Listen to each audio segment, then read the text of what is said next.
What it is, it's your girl Cadillac. I'm Cadillac Dixon. I'm the Draw My Life prison wife. I'm the legally blind artist that is rapping and painting for justice, hoping, girl, to see justice before all fades to black. Yes, it's your girl Cadillac. Girl, I got my Girl Scout cookies.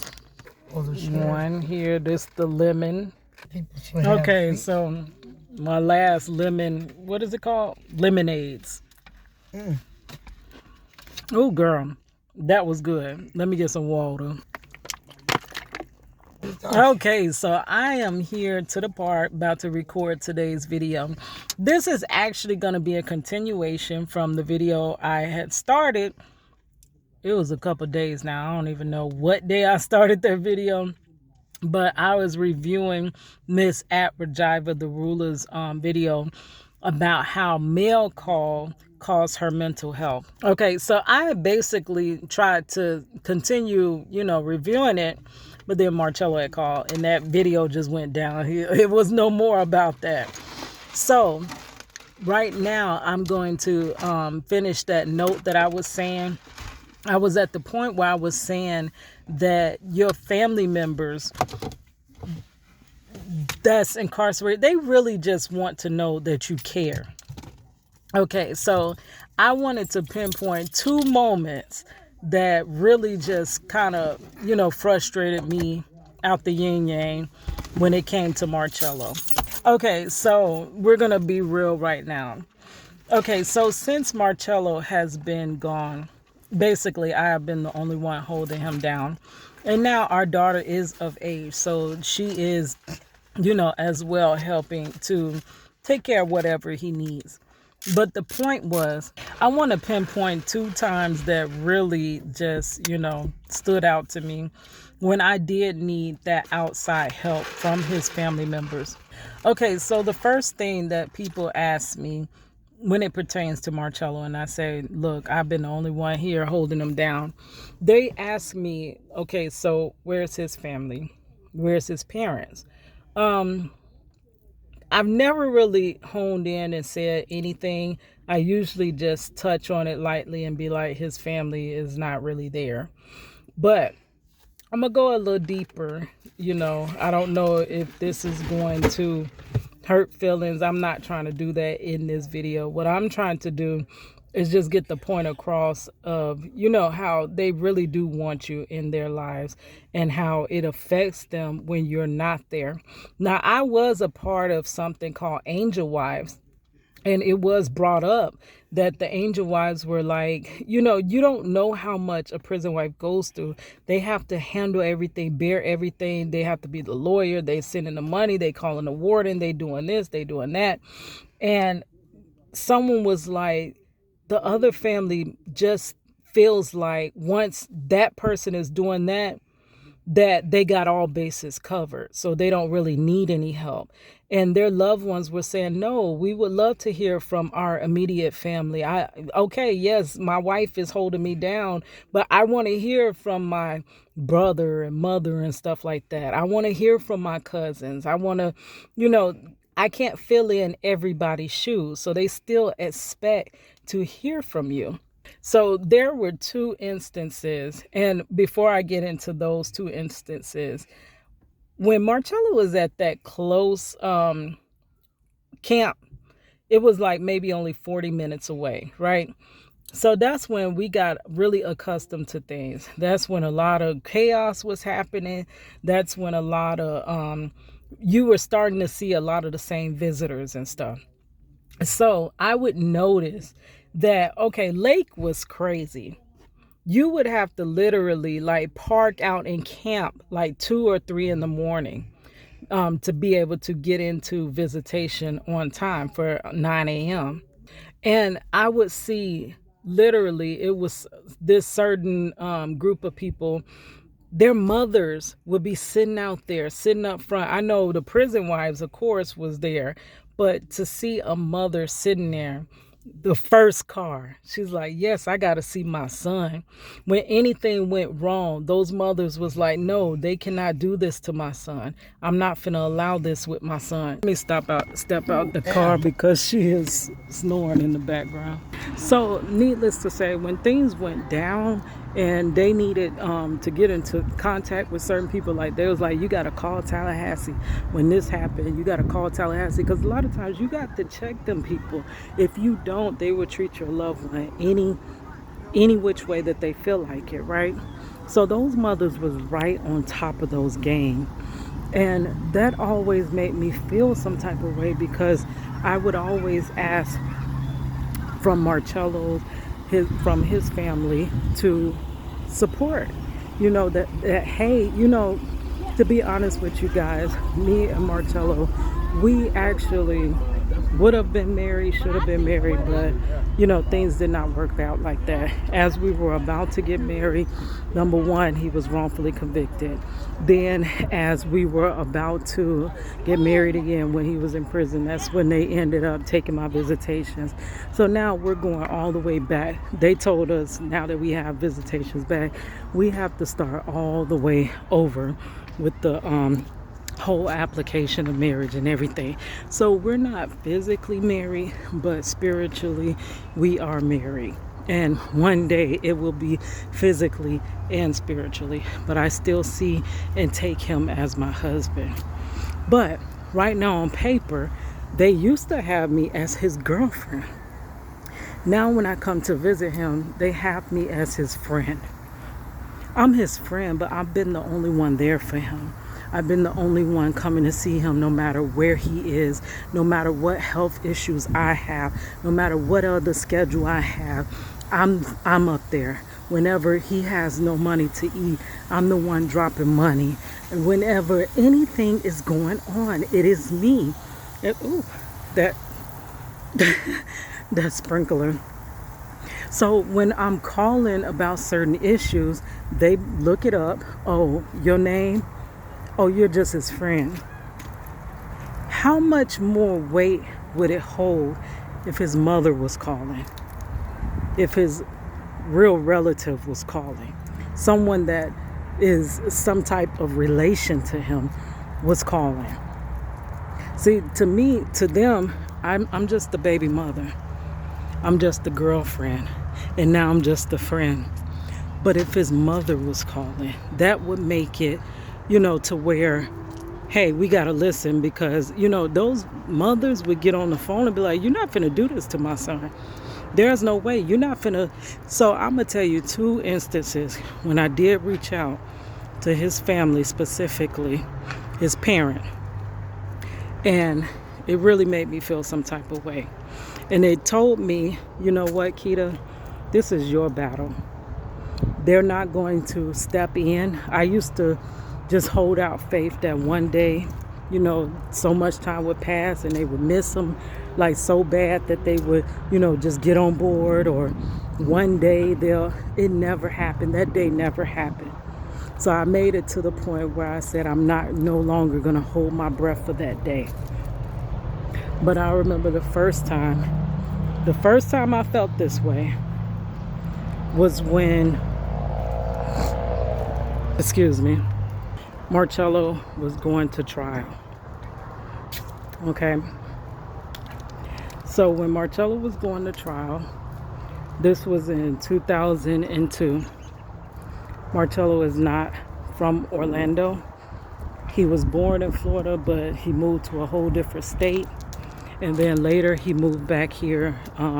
He wasn't really trying to move here, but he ended up meeting me, and then we had money, and he ended up staying here. But then he wasn't really supposed to stay here. He said he was supposed to go live in another state. He was just kind of passing through Florida, but then he met me. And then after that, he ends up in prison. So that's what really made him like stay being here in prison. So I remember calling his mother, and I remember saying that, what's going on. Marcello is, they're basically saying he has about a 5% chance of winning his trial. And I remember asking her to come. Are you going to come to his trial? And I specifically remember her saying, no, he'll be all right.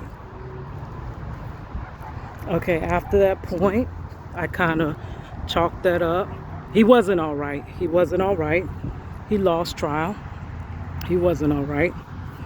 And I always felt like a lot of times Marcello was railroaded through the system. And a lot of times they do not railroad your loved ones if they see that somebody is there fighting for you, that you're not just going to do this to my loved one. And it specifically really needs to be a parent or a close person. Like now I have money. Money can be that close relative that says, hey, you're not going to do this to my father. You know what I'm saying? Because I still just hold that baby mama or friend title. Like, oh, his baby mama's on the line, you know. But a lot of times they do. And I was the only one there when Marcello went through trial. The only one there. Only one. And they may not have railroaded him the way that they did if they saw a family presence in that courtroom. They seen nobody but me begging and pleading for his life. I felt so alone. And I tried to just, let those feelings go and, keep thinking that one day they're going to jump aboard. They're going to miss him so much after so long, and that they're going to step in and try to help me, right? Help me get him home. It never happened. It never happened. I remember another time that I specifically needed help with Marcello. This time, it was a prison riot.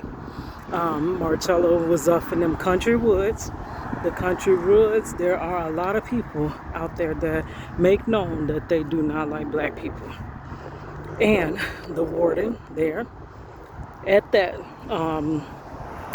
camp that he was at specifically said that he did not want black people at his camp.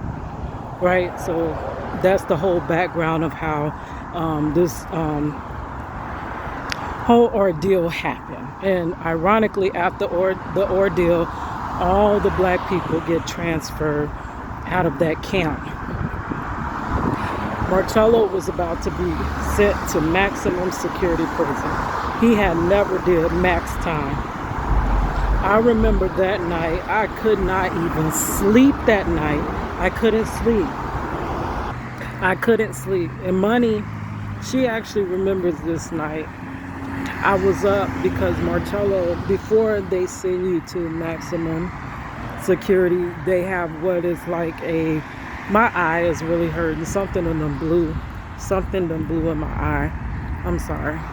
But you have like a hearing. It's almost like a trial where they basically were going to go over what evidence that they had against Marcello to put him in maximum security or whatever, So I was sitting there trying to fax and write and get all the evidence to them that before they started this trial, that this is a mistake. Marcello didn't have part in that. Like, why is he being transferred off? Way back up into, away from home. He's been at this camp almost 7 years. No trouble since he's been here. He really hadn't even had no DRs there. I'm sorry, my contact is still hurting. Gosh. So I was up there trying to get the, information to them. And I said, still, I wear this, oh, you're just a friend, you're just a baby mama badge, right? Like how Fantasia said, now it's a badge of honor to be a baby mama, right? It ain't really no badge of honor, y'all. So I was like, if I can get his mother to help me to write, to say, no, you're not going to just do this to my son. No, my son deserves this, and that. So I remember going to her in the middle of the night. It was at nighttime. And I was like, please help me. Please, please, please. They are about to send Marcello back off into the country woods. Girl, it is not... Isms run really deep within the prison system. And it's so crazy that I feel like they take us from our neighborhoods and then they put us in their backcountry woods, right? And then treat us any type of way, do anything to us that they want to do, and then they're backed. You know, when you try to call the higher ups just side with them. They're always right, you're always wrong, you lose every instance. So I was like, there's no way Marcello could be sent back from, you know, where he is close. It took him a long time to get close to home, almost 10, 11 years. And now he's about to be sent back up yonder. I asked his mother, I was like, can you please help me? Please write a letter. Please help me. I was trying to find a 24-hour place to fax this information in, and the true information of what was conspired to get all the black incarcerated citizens out of that prison, because it was said that he did not want black inmates in his prison. As I stand there begging and pleading,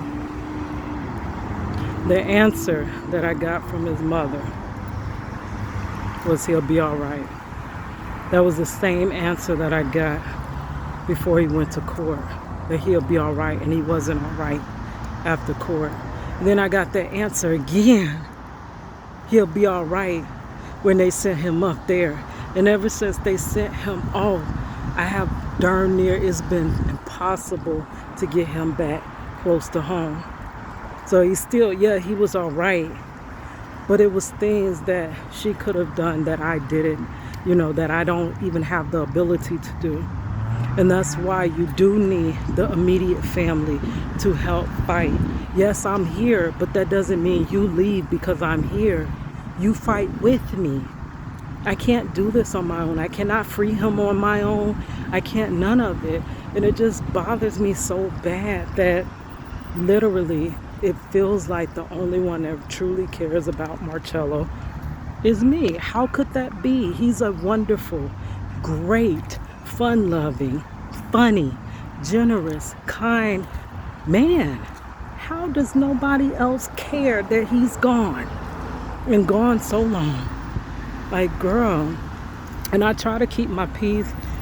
I forgive. Marcello forgives.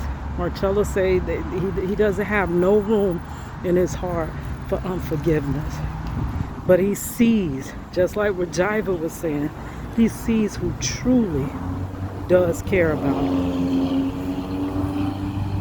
All right, guys, with that said, I'm almost back to my car and going with the rest of my day. You know, I got to hit up the Walmart to upload. None of this was meant to throw anybody under the bus at all. But it's all to just say that, like, don't be real with people. If you love them, love them. Love comes with action. If you don't, let them go. Don't tell nobody you love them, but you don't have the actions behind it. Just save it. You know, because it messes a person up to think that somebody cares about me, and then they reach out for you when they need you, and you won't even reach your hand out back to them. All right, it's your girl Cadillac.